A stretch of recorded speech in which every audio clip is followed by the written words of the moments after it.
आखिर क्यों बिहार की गया में नहीं होता है तुलसी का पौधा? क्यों ब्राह्मण नहीं होता है संतुष्ट? फल्गु नदी सिर्फ नाम की ही नदी क्यों है? और क्यों कौवा हमेशा लड़ झगड़ के खाता है? इन सबका कारण है सीता माँ का दिया गया श्राप।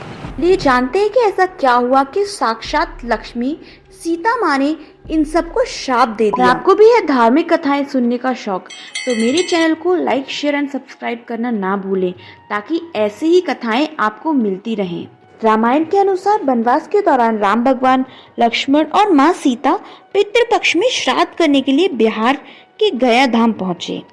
श्री राम और लक्ष्मण जी श्राद्ध की सामग्री जुटाने के लिए नगर से बाहर चले गए। आने में वक्त लग गया। तब ब्राह्मण देव ने सीता जी को बताया कि पिंडदान का मुहूर्त निकला जा रहा है।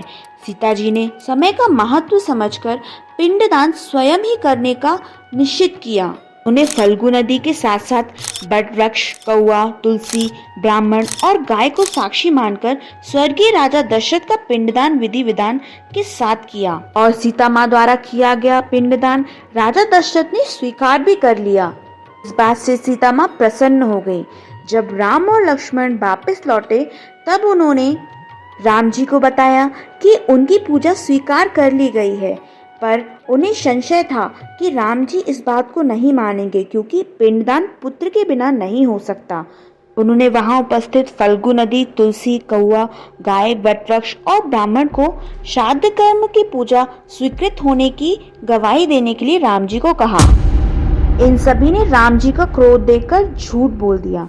बस वटवृक्ष ने सत्य का साथ दिया। यह सुनकर माता सीता क्रोधित हो गईं।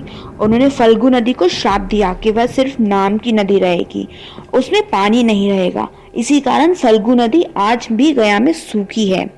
गाय को श्राप दिया कि गाय पूजनीय होकर भी सिर्फ उसके पिछले हिस्से की पूजा की जाएगी और गाय को खाने के लिए दर दर भटकना पड़ेगा।